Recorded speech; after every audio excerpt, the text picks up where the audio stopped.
Good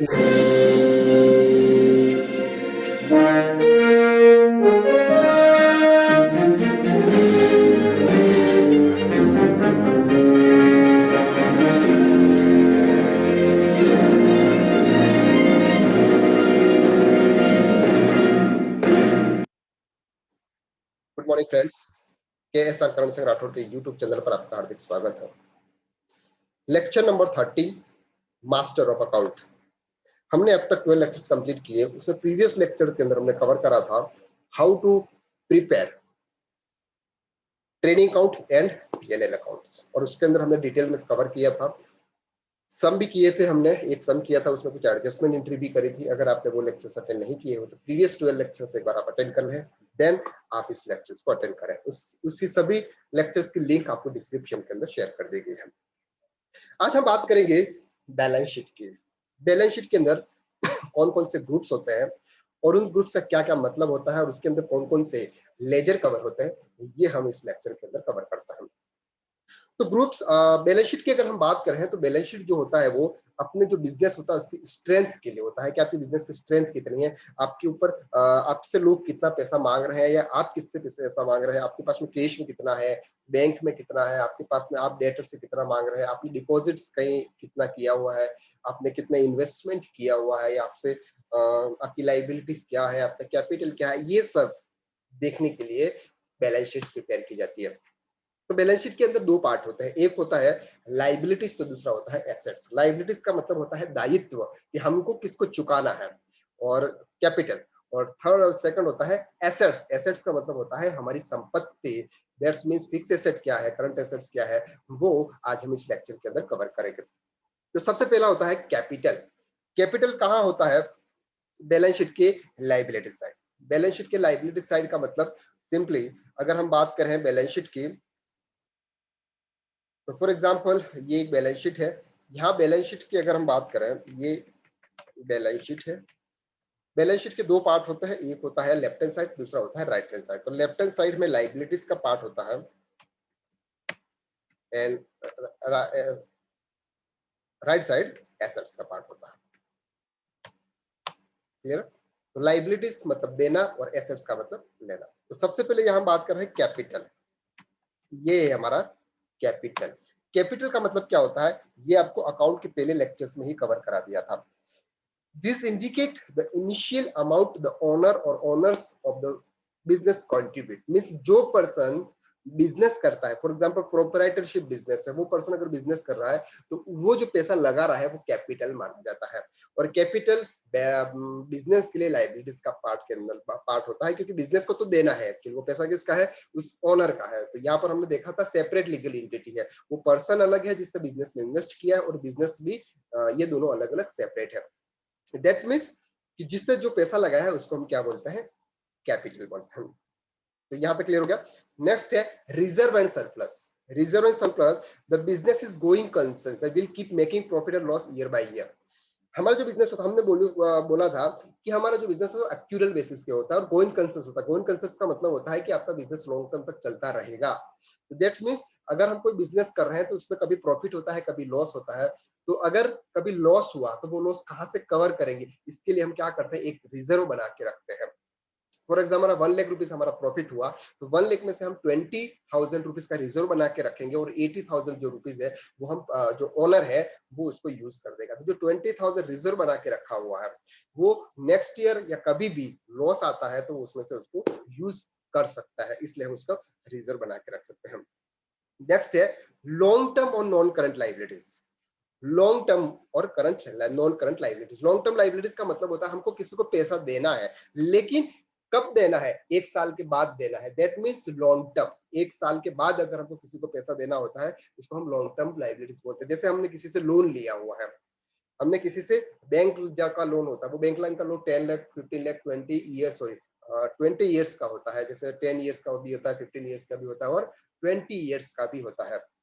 तो ये more than 1 year है, इसलिए उसको हम क्या बोलते हैं, लॉन्ग टर्म लाइबिलिटीज या नॉन करंट लाइबिलिटीज। जो करंट लाइबिलिटीज नहीं है वो लॉन्ग टर्म लाइबिलिटीज है। These are obligation which are to be settled over a longer period of a long 5 to 10 years. That means 1 साल से ज्यादा का है उसे हम क्या बोलते हैं, लॉन्ग टर्म लाइबिलिटीज, ये हम सम के अंदर कवर करेंगे उसको, लॉन्ग टर्म लाइबिलिटीज का मतलब क्या होता है, क्लियर है। नेक्स्ट है short term and current liabilities. Long term liabilities जो 1 साल से ज्यादा की होती है, जिसको हम कब पे करना है, उसको 1 साल के बाद पे करना है। पे हर मंथली करना है, लेकिन पूरा अमाउंट कब पे करना है, 1 साल के बाद करना है। और शॉर्ट टर्म लाइबिलिटीज क्या होती है, शॉर्ट टर्म लाइबिलिटीज का मतलब इसको विद इन ईयर हमें पे करना है। जैसे बोलते हैं क्रेडिटर्स होते हैं, क्रेडिटर्स को हमको पेमेंट करना होता है, विद इन ईयर करना होता है। जब हम गुड्स परचेज करते हैं उसके 15 दिन बाद या 20 डेज 1 मंथ के अंदर अंदर आपको इसको पेमेंट करना होता है, इसको हम बोलते हैं short term liabilities. The liability shall be classified as a current when is satisfied only with the following. It is expected to be settled in normal operating cycle.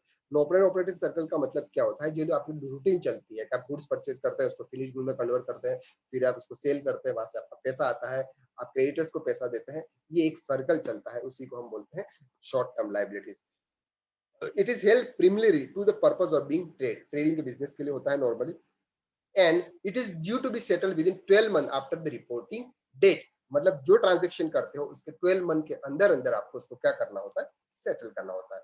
Like sundry creditors, sundry creditors जो होते हैं उसको हम क्या बोलते हैं, short term liabilities बोलते हैं। अब आता है advance from customer. Advance from customer जैसे फॉर एग्जांपल डेटर्स है, डेटर्स से हम क्या करते हैं, पैसा मांगते हैं, लेकिन कोई डेटर्स ऐसा होता है जिसने हमको एडवांस में पे कर दिया, कोई डेटर्स ऐसा होता है जिसने हमको एडवांस पे पे कर दिया, तो हमारी क्या बन जाती है, लाइबिलिटीज बन जाती है। जब हम बैलेंस शीट फाइनल करते हैं उसको लाइबिलिटी साइड के अंदर लिखते हैं एडवांस फ्रॉम कस्टमर। तो आई होप ये एडवांस फ्रॉम कस्टमर का आपको समझ में आ गया होगा।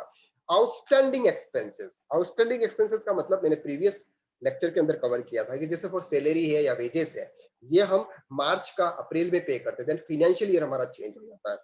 जब फाइनेंशियल ईयर चेंज हो जाता है, जो एक्सपेंसेस जिस ईयर का है उसको उसी ईयर में हम रिकॉर्ड करते हैं, तो वो एक्सपेंसेस हम अप्रैल में पे करेंगे, तो उस ईयर के लिए क्या हो गया, आउटस्टैंडिंग हो गया। That's called outstanding expenses like current liabilities. Bills pair, bank overdraft, bank overdraft का मतलब ओडी अकाउंट, जो हम बैंक के अंदर ओडी लिमिट कराते हैं, वो हमारा बैंक ओवरड्राफ्ट, वो भी हमारे क्या है, करंट लायबिलिटीज है। तो ये है लायबिलिटीज के पार्ट जिसको हमको पे करना है, जिसको हमको पे करना है।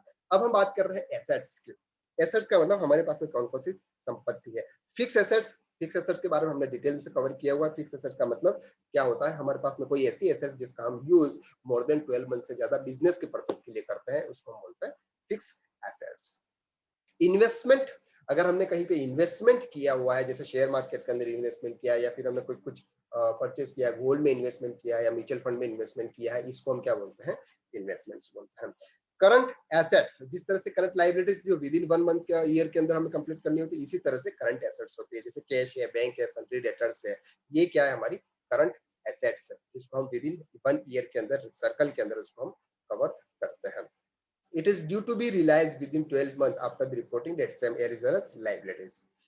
नेक्स्ट है स्टॉक्स। स्टॉक्स के बारे में भी हमने प्रीवियस लेक्चर के अंदर कवर किया है कि स्टॉक्स का मतलब क्या होता है, कि हमने जो गुड्स हमने परचेज किया था उसमें से कुछ गुड्स सेल हुआ है और कुछ हमारे पास में बचा हुआ है, तो जो हमारे पास में बचा है वो हमारी एसेट्स है, उसको हम बोलते हैं स्टॉक्स।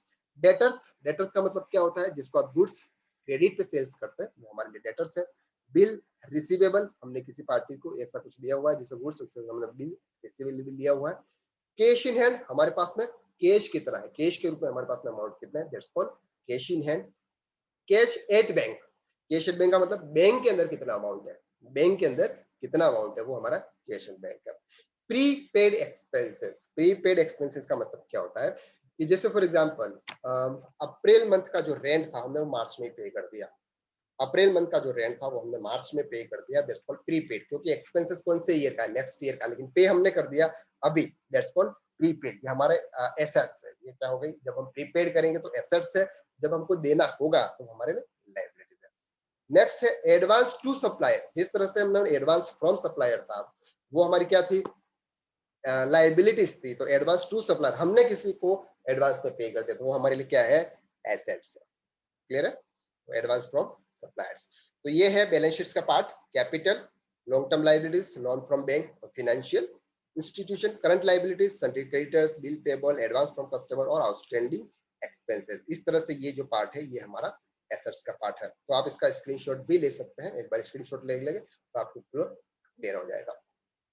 अब हम आगे सम करते हैं एक, ताकि आपको डिटेल में समझ में आए। अभी हम सम करेंगे, बैलेंस शीट बनाएंगे, बैलेंस शीट के बाद हम एक ऐसा सम करेंगे जिसके अंदर ट्रेडिंग, पीएनएल और बैलेंस शीट ये तीनों एक साथ बनते हैं, ताकि आपको जल्दी क्लियर हो जाएगा कि बैलेंस शीट किस तरह से फाइनल की जाती है। बैलेंस शीट फाइनलाइजेशन के अंदर हमें क्या क्या ट्रांजेक्शन करने होते हैं। हम इस सम को करते हैं ताकि आपको जल्दी क्लियर हो जाए। ये सम है, from the following particulars prepare a balance sheet of Mr. X for the year ended 31st March 2015। उनके अंदर हमने ये लेजर्स के अमाउंट दे रखे हैं। लेजर्स के अमाउंट के बाद में कुछ ये एडजस्टमेंट एंट्रियां दे रखी है जो हमको ट्रेडिंग और पीएनएल प्रिपेयर करते टाइम पे दे रखी थी। तो फर्स्ट में हमारा है बैलेंस शीट्स के अंदर जिस तरह से जो बैलेंस शीट बनती है उसके अंदर जो लेजर्स यूज होते हैं उस लेजर्स की हम बात कर रहे हैं यहाँ पे। कैपिटल, कैपिटल का मतलब क्या होता है कि जो पर्सन ने बिजनेस में इन्वेस्ट किया है वो हमारा कैपिटल है। तो हम यहाँ लिखेंगे कैपिटल। कैपिटल हम इसको किस में लिखेंगे, इनर कॉलम में लिखेंगे। इनर कॉलम में इसलिए लिखेंगे क्योंकि हमको कुछ इसके साथ में एडजस्टमेंट करना है। तो कितना अमाउंट है हमारे कैपिटल का, 2 लाख रुपीज। अमाउंट कितना है, 2 लाख रुपीज। तो यहाँ हम टाइप करेंगे 2 लाख रुपीज। क्लियर। नेक्स्ट है ड्रॉइंग। ड्रॉइंग का हम बाद में देखते हैं क्योंकि हमारे यहाँ पे इंटरेस्ट और इनकम है, उसको हम ऐड करने के बाद ड्रॉइंग करेंगे। Cash in head 15,000 rupees. तो कैश इन हमारा क्या है, एसेट्स है, इसलिए हम यहाँ लिखते हैं कैश इन हेड। यहाँ टाइप लिखेंगे क्योंकि ऊपर और सी भी एसेट्स आएगी, कैश इन हेड। इसमें और कुछ एडजस्टमेंट नहीं होंगे, इसलिए हम इसको सीधा कहाँ लिखेंगे, आउटर कॉलम के अंदर लिख लेंगे। कितना अमाउंट है कैश इन हैंड के अंदर, 15,000 रुपीज। कितना है, 15,000। तो हम यहाँ पे कितना टाइप करेंगे, 15,000 रुपीज। नेक्स्ट लेजर है loan from bank. Loan from bank, क्योंकि ये हमने बैंक से लोन लिया हुआ है इसलिए हमारी क्या है, लाइबिलिटीज है। इसको हम लाइबिलिटी साइड में लिखेंगे loan from bank.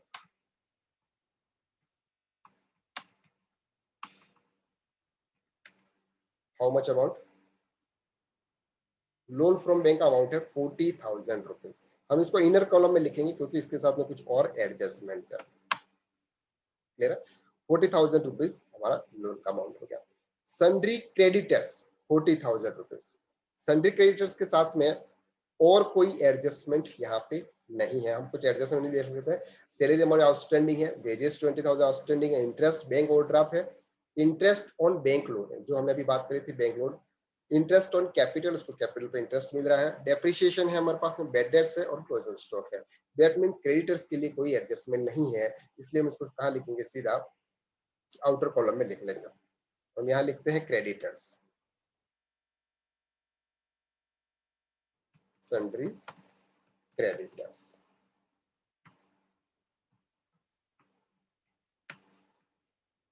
How much, 40,000। Clear हो गया। नेक्स्ट लेजर है बिल्स पेबल। बिल्स पेबल ये हमारी क्या है, लाइबिलिटीज है, इसके साथ में कोई एडजस्टमेंट नहीं है, इसलिए हम इसको भी लिखेंगे डायरेक्ट यहाँ पे बिल्स पेबल। जो भी देना होता है वो हम इस साइड में लिखते हैं, that's means left hand side में लिखते हैं। बिल्स पेबल का कितना अमाउंट है, 20,000 रुपीज। ये हमने लिख लिया 20,000 rupees. Clear. Next bank overdraft. हमने बैंक से ओडी लिमिट ले रखी है, तो ये हमारे बैंक ओवरड्राफ्ट के अंदर 20,000 से ये भी हमारी लाइबिलिटीज है, तो हम यहाँ टाइप करेंगे बैंक ओवरड्राफ्ट। इसको भी इनर कॉलम में लिखेंगे, इसके साथ में एक एडजस्टमेंट, वो एडजस्टमेंट हमको करना होगा इसलिए हम इसको इनर कॉलम में लिखते हैं। 20,000 रुपीज ये हमारा अमाउंट है, 20,000। नेक्स्ट है गुडविल। गुडविल हमारी इंटेंजिबल एसेट्स होती है, इसलिए हम उसको एसेट साइड में लिखेंगे। हम यहाँ लिखेंगे गुडविल, इसके साथ में भी कोई एडजस्टमेंट नहीं है, इसलिए हम सीधे किसी में क्या आउटर कॉलम में लिख लेंगे, 60,000 टाइप करेंगे। नेक्स्ट है सन्ड्री डेटर्स। सन्ड्री डेटर्स हम जिससे पैसे मांग रहे हैं, हमने गुड सेल किया हुआ, ये हमारे लिए क्या है, एसेट्स है। कौन सी एसेट्स, करंट एसेट्स है, इसलिए हम उसको एसेट साइड में टाइप करेंगे। लेकिन यहाँ पर उन्होंने कुछ बैड डेट्स के प्रोविजंस दे रखे हैं, इसलिए हम उसको इनर कॉलम में टाइप करेंगे क्योंकि हमें कुछ प्रोविजंस करना होता है। तो यहाँ लिखेंगे सन्ड्री डेटर्स।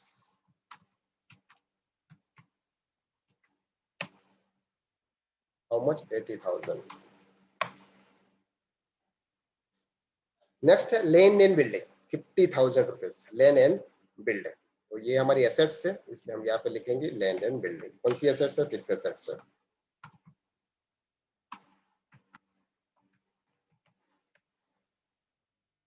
इनर कॉलम में लिखना क्योंकि इस पे डेप्रिसिएशन काउंट होगा, मे भी होगा। नेक्स्ट है plant and machinery, plant and machinery कितना अमाउंट है? 80,000, 80,000। इन्वेस्टमेंट, हमने इन्वेस्टमेंट किया हुआ है, ये भी हमारी एसेट्स है, यहाँ लिखेंगे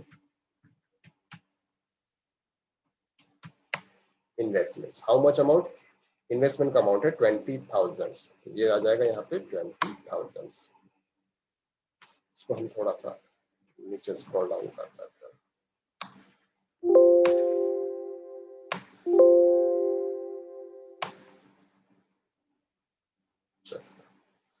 चलिए, इन्वेस्टमेंट के बाद है बिल रिसीवेबल, ये हमारी एसेट्स हैं, तो हम यहाँ लिखेंगे बिल्स रिसीवेबल।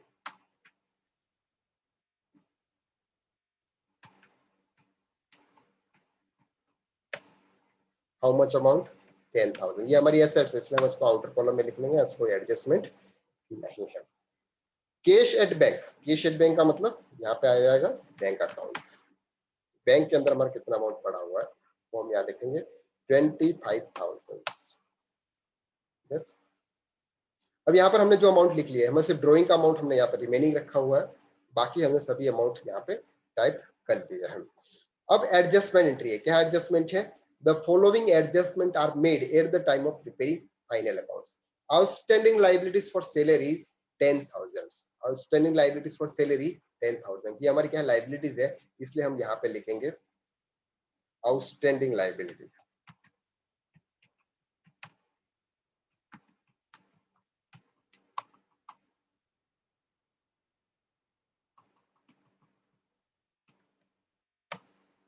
क्या है इसमें? सैलरी, तो सैलरी हमने यहाँ पे टाइप किया, क्या है? 10,000।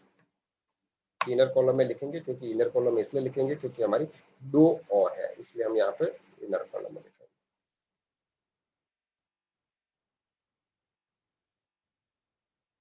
ठीक है, कितना है? 10,000। इसके बाद में और क्या है? वेजेस, तो ये भी यहाँ पर भी आएगा वेजेस, क्योंकि हमारी लाइबिलिटीज है, इसलिए हम यहाँ पे टाइप करेंगे wages. How much amount wages का? 20,000। क्लियर हो गया? नेक्स्ट है interest on bank overdraft, OD accounts, ये हमारा ओडी अकाउंट है, इसके साथ हम इंटरेस्ट ऐड करेंगे। एड इंटरेस्ट ऑन ओवरड्राफ्ट, ये हमारा आउटस्टैंडिंग है, दैट्स कॉल्ड ओडी अकाउंट। कितना है? 3,000। तो 3,000 प्लस 20,000 कितना अमाउंट हो गया? 23,000। नेक्स्ट है interest on bank loan 6,000, interest on bank loan, तो ये हो गया add interest on bank loan.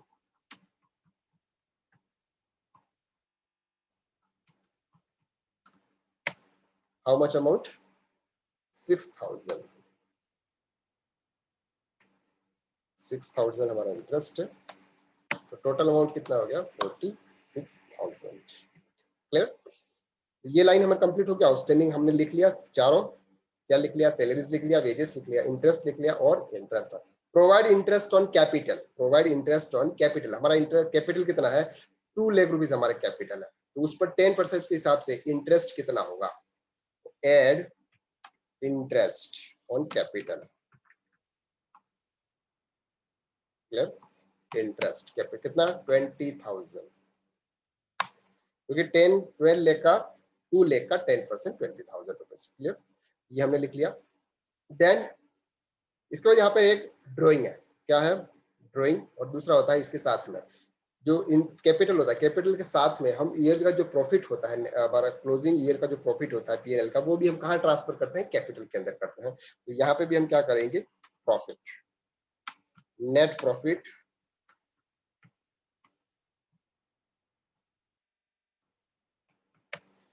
How much, यह लिखा हुआ net profit for the year amount to 96,000 after considering all above adjustment. ये सभी एडजस्टमेंट करने के बाद जो नेट प्रॉफिट आया वो कितना है 96,000। तो हम यहाँ पे लिखेंगे 96,000। क्लियर? टोटल कितना अमाउंट हो जाएगा ये?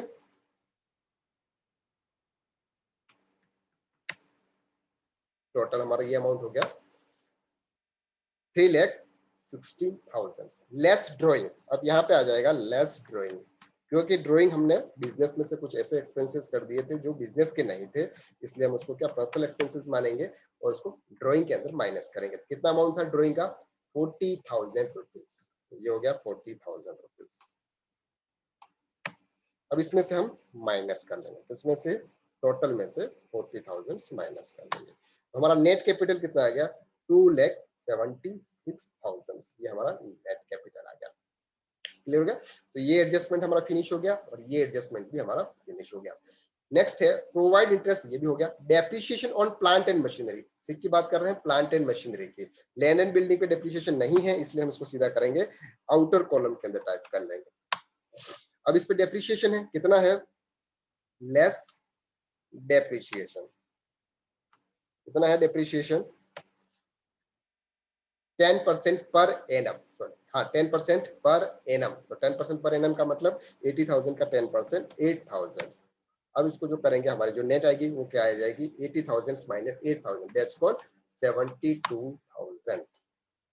ये हमारा प्लांट मशीनरी के बाद में जो डेप्रिसिएशन डिडक्ट हुआ इसके बाद की वैल्यू है 72,000। Bad debts amounted to ₹10,000। सबसे पहले हमको बेड डेट्स का अमाउंट लिखना है, तो बेड डेट्स का अमाउंट कहां से हम करते हैं? डेटर्स में से माइनस करते हैं हम, क्योंकि बेड डेट्स की एंट्री क्या करते हैं? Bad debts account debit to debtors, bad debts account debit to debtors account.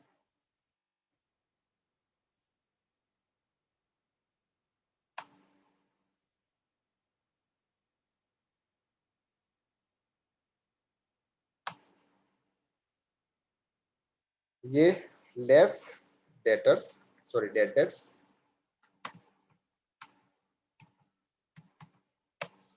कितना लिखा हुआ है बेड डेट्स? उन्होंने 10,000। सबसे पहले हम 10,000 माइनस करेंगे, कितना अमाउंट आया? 70,000। 70,000 हमारा क्या आ गया? नेट अमाउंट आया आफ्टर बेड डेट्स।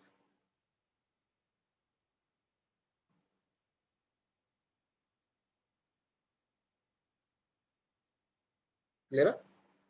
70,000 हमारा बेड डेट्स का अमाउंट आ गया। इसके बाद हम करेंगे provisions, provision for bad debts. Provision for bad debts कितना होगा? Provision for bad debts, provision क्यों करना होता है ये हम आगे वाले लेक्चर्स के अंदर कवर करेंगे। फॉर डेट्स 70,000, हमारे डेटर्स कितने बचे? 70,000। 70,000 का 10%, 70,000 का 10% कितना होता है? 7,000। 70,000 माइनस 7 इज इक्वल टू 63,000। ये क्या हो गया हमारा? डेटर्स का अमाउंट। 80,000 हमारे डेटर्स थे, उसमें से 10,000 हमारा बेड डेट्स हो गया। देन हमने 7,000 का और प्रोविजंस करा, वो भी किस पे होगा? 70,000 पे होगा, क्योंकि 10,000 तो ऑलरेडी माइनस हो चुके हैं। तो 63,000 हमारा नेट बेड डेट्स आया। Then closing stock 1,20,000। तो हम यहाँ पे लिख लेंगे क्लोजिंग स्टॉक को,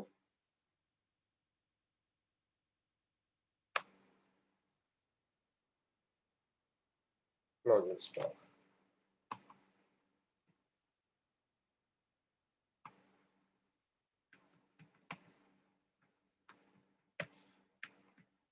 हाउ मच? 1,20,000। टोटल कितना अमाउंट हो गया? 3,07,000। अब हमारे पास में कोई एडजस्टमेंट अभी बचा नहीं है, सभी एडजस्टमेंट हमने कंप्लीट कर लिए हैं।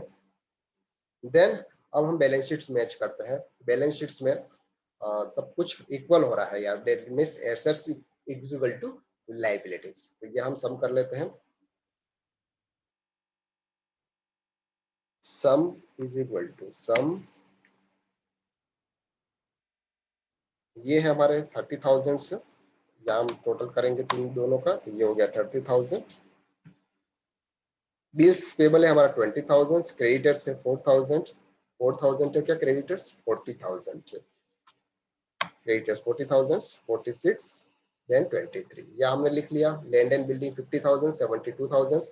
इन्वेस्टमेंट है, इन्वेस्टमेंट्स को हमको आउटर कॉलम में लिखना है 20,000। गुडविल हो गया, सन्डी डेटर्स का अमाउंट हमने निकाल लिया यहाँ पे, बिल रिसीवेबल का अमाउंट भी आ गया, ये सब कुछ अमाउंट आ गया। देन हम यहाँ पे सम करेंगे, टोटल इज इक्वल टू सम,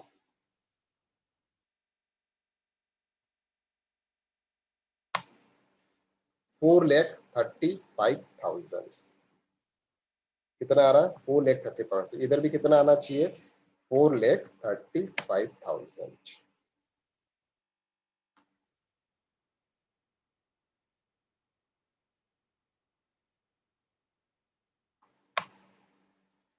कुछ मिस्टेक्स हुई है हमसे, वो हम चेक कर लेते हैं हमारे से क्या मिस्टेक। यहाँ पर 1,20,000 से मे बी 4,35,000, 4,35,000, तो ये हमारी क्या हो गया, बैलेंस शीट मैच हो गई। जब आपकी एसेट्स और लाइबिलिटीज दोनों इक्वल हो जाती है, इसका मतलब आपकी बैलेंस शीट मैच हो जाती है। तो आई होप कि आपको ये सम बहुत ही इजीली तरीके से समझ में आ गया है। अगर आप इसका स्क्रीनशॉट लेना चाहते हैं तो स्क्रीनशॉट ले सकते हैं। ये जो सम है इसका भी आप स्क्रीनशॉट ले सकते हैं। इलस्ट्रेशन नंबर 5 यहाँ से स्टार्ट है, यहाँ से आप इसका स्क्रीनशॉट ले लें। नेक्स्ट सम के लेक्चर के अंदर हम सीखेंगे मैन्युफैक्चरिंग अकाउंट कैसे प्रिपेयर किया जाता है, और मैन्युफैक्चरिंग के साथ में हम ट्रेडिंग, पीएनआर और बैलेंस शीट एक साथ कैसे प्रिपेयर करते हैं, तो आपको बहुत ही जल्दी क्लियर हो जाएगा। आई होप आज का लेक्चर आपको अच्छे से समझ में आ चुका है। अगर आपने प्रीवियस लेक्चर अटेंड नहीं किया है 12 लेक्चर्स, तो एक बार आप 12 लेक्चर्स अटेंड कर लें, देन आप ये 13 नंबर का लेक्चर अटेंड करें, ताकि आपको दोनों लिए सेम हो जाएगा। उसमें हमने ट्रेडिंग पीएनएल अकाउंट प्रिपेयर किया था, यहाँ पर हम बैलेंस शीट प्रिपेयर कर रहे हैं। नेक्स्ट लेक्चर के अंदर हम तीनों एक साथ प्रिपेयर करेंगे, यानी कि 40 नंबर लेक्चर्स के अंदर। Thank you so much.